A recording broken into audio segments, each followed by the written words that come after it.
달고 기름진 욕망, 그리고 질투, 사바나를 떠나지 못한 우리의 뇌. 진화 심리학에서는 인간의 두뇌를 인체의 일부로서 하등 특별할 것이 없는 기관으로 규정한다. 여기서 하등 특별할 것이 없다는 의미는 진화의 과정에서 나타나는 자연 선택과 적응이 두뇌에도 다른 신체 부위와 같은 방식으로 적용된다는 것을 말한다. 따라서 손이나 췌장의 기본적인 형태와 기능이 약 1만 년 전 플라이스토스의 말기 이후로 큰 변화를 겪지 않았듯이 두뇌 역시 그 본질적 구조나 기본 기능은 1만 년 전과 크게 다르지 않다고 보는 것이 진화 심리학의 전통적 시각이다. 인간이 대부분의 진화사를 보냈던 환경은 수렵 채집 생활을 하던 아프리카 사바나 등지였다. 비교적 소규모의 친족 중심 무리로 생활하며 한정된 자원 환경에서 생존과 번식의 문제를 해결해야 했다. 이때 형성된 두뇌와 심리 기제들은 오늘날까지도 크게 바뀌지 않은 채 우리에게 남아있다는 것이 석기시대의 두뇌라는 개념의 핵심이다. 그러나 1만 년 전 농업혁명이 일어난 뒤 인간 문명은 폭발적인 변화를 겪었다. 도시, 민족국가, 정부, 글쓰기, 피임기술, TV, 전화, 컴퓨터, 인터넷 등은 모두 불과 1만 년 안에 등장한 것들이다. 진화론적 시간 척도에서 1만 년은 너무 짧다. 수백만 년에 걸쳐 적응해온 석기시대형 두뇌가 농업혁명 이후 급변한 환경 조건을 충분히 따라잡지 못했다는 부적응 가설은 오늘날 진화심리학에서 자주 거론되는 핵심 아이디어가 되었다. 사바나 원칙, 우리는 낯선 것에 적응하지 못한다. 사바나 원칙은 비교적 최근에 제안된 진화심리학적 명제다. 그 핵심 명제는 다음과 같다. 인간의 두뇌는 인류 초창기 환경에는 존재하지 않았던 개체나 상황을 파악하고 대처하는 데 어려움을 겪는다. 플라이스토스 시절 수렵 채집 생활을 하는 동안 우리 선조가 접하지 않았던 대상, 예를 들어 사진, TV, 비디오, 인터넷 등은 인간 두뇌의 석기시대적 작동 원리로 처리하기에 낯설다. 진화심리학자들은 이러한 원칙을 바탕으로 예컨대 TV에서 반복적으로 등장하는 인물을 사람의 뇌가 현실에서 자주 만나는 친구처럼 오인할 수 있다고 해석한다. 실제로 특정 유형의 TV 프로그램을 많이 시청하는 사람일수록 자신이 현실에서보다 더 폭넓고 친밀한 친구 관계를 맺고 있다고 여길 가능성이 높아진다는 연구도 있다. 이는 사바나 원칙에서 말하듯 초창기 환경에서 보이는 인간은 곧 실제 인간이었고 반복적으로 만나면서 적대 행동 없이 지내면 친구가 된다라는 단순 연상이 현대 뇌에서도 자동적으로 작동하기 때문일 수 있다는 것이다. 사바나 원칙은 또한 현대 생활 환경에서 나타나는 여러 부적응 현상을 설명할 때 자주 인용된다. 대표적인 예로 달고 기름진 음식 선호를 들 수 있다. 수렵 채집 환경에서 고열량 음식은 생존에 매우 유리했기 때문에 칼로리를 얻을 수 있는 음식을 선호하도록 형성된 심리 기제는 먹을거리가 풍부한 현대 사회에서는 비만을 유발한다. 즉 과거에는 적응적이던 행동이 현대에서는 오히려 건강을 해치는 역설이 벌어지는 것이다. 남성의 성적 질투 기제 또한 마찬가지다. 과거에는 부성 불확실성 문제를 해결하는 수단으로 아내의 성적 부정을 엄격히 감시하는 태도가 번식 성공률을 높였다. 하지만 현대에는 피임 기술, 친자 확인 테스트, 사회적 제도 등으로 인해 부성 불확실성의 위험이 크게 낮아졌음에도 불구하고 남성들은 여전히 초창기 환경에 적응된 질투 기제를 작동시키곤 한다. 이처럼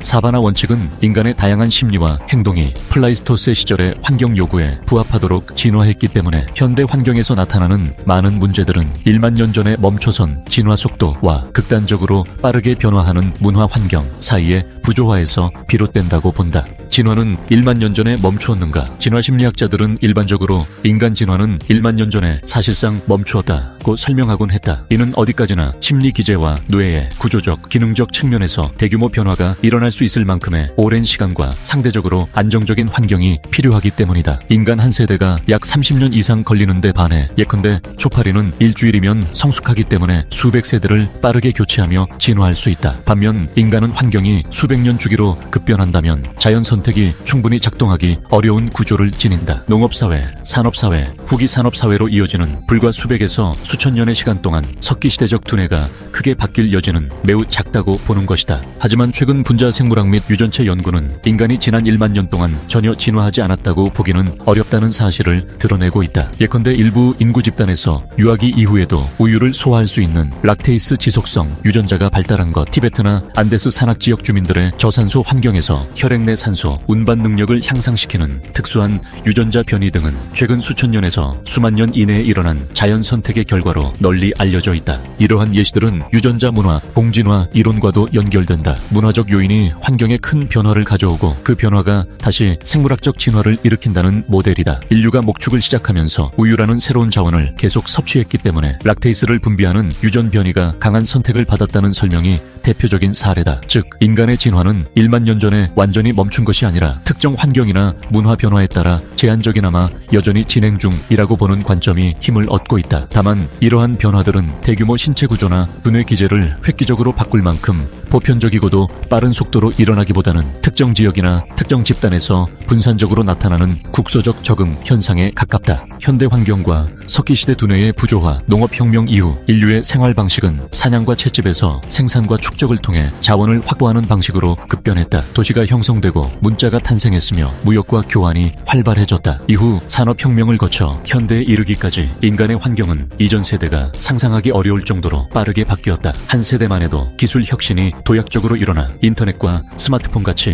몇십 년 전에는 없던 것들이 일상에 깊이 자리 잡았다. 이처럼 환경이 급격히 바뀔수록 수백 세대에 걸쳐와야 눈에 띌 변화를 일으키는 자연 선택이 그 속도를 맞추기는 쉽지 않다. 이는 사바나 원칙과 진화된 심리적 기제의 관점에서 우리가 석기시대 두뇌로 현대 문명을 살아가는 부조화 상태에 놓여 있음을 의미한다. 그 대표적 예가 바로 과도한 당분 섭취로 인한 비만과 대사증후군 혹은 번식과 분리된 부성 불확실성 기제의 부적응 사례, 또 SNS나 인터넷상의 익명성 무한 자극에 대한 과도한 반응으로 이어지는 현상들이다. 진화심리학의 부조화 담론이 주는 의의는 현대인이 겪는 수많은 건강사회 문제들에 대해 그냥 개인의 의지 부족이나 도덕적 타락으로 볼 것이 아니라 우리의 뇌와 몸이 원래 상정했던 환경과 현실이 다르다는 사실을 인식하자는 점에 있다. 예컨대 석기시대의 몸과 심리를 가진 사람들이 언제든 초고칼로리 음식을 얻을 수 있는 환경에 놓이면 비만이 쉽게 발생한다. 이를 막으려면 개인적 노력뿐만 아니라 건강한 식품 접근성을 높이는 제도, 영양교육, 식량정책 등 문화적 제도적 개선이 함께 이루어져야 한다. 마찬가지로 남성의 극단적 질투와 관련된 폭력 문제 역시 돌연변이나 정신적 결함으로만 치부하기보다 진화심리학적으로 보면 누구나 잠재적으로 갖고 있는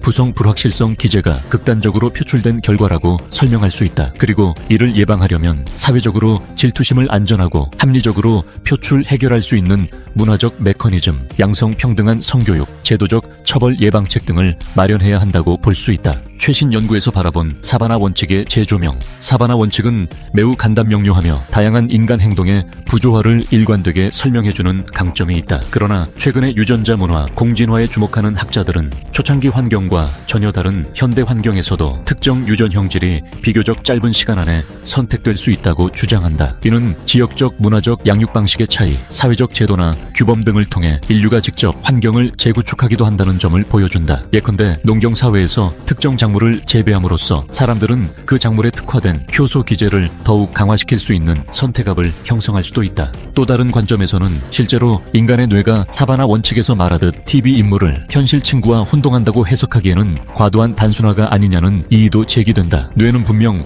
영화 TV 속 가상의 캐릭터와 실제 지인들을 구분해 인식할 수 있는 처리 능력을 어느 정도 갖추고 있다. 다만 감정이입이나 반복된 노출 등이 뇌의 사회적 맥락 처리 기제에 작동하여 친밀감 비슷한 느낌을 부여할 뿐이라는 것이다. 따라서 사바나 원칙은 뇌가 구분을 못한다기보다 구분은 해도 그 정서적 반응이 자동으로 생겨버린다고 해석하는 편이 더 정확할 수 있다. 에피제네틱스 연구 또한 최근 주목받고 있다. 후생 유전학이라고도 불리는 에피제네틱스는 환경적 요인이 유전자 발현에 어떤 식으로 영향을 미치고 그 결과가 세대 간에 전달될 수 있는지를 탐구한다. 예컨대 극심한 스트레스 환경에서 자란 부모가 후손에게도 비슷한 스트레스 반응성을 유전하는 식으로 이어질 수 있다는 연구 결과들이 보고되고 있다. 이는 인간이 겪는 생활 환경과 심리적 기제가 생각보다 더 빠르게 맞물려 변용될 가능성을 시사한다. 다만 이는 어디까지나 유전자 자체가 바뀌는 진화가 아니라 이미 가진 유전자를 어떻게 발현하느냐를 조절하는 과정에 가깝다.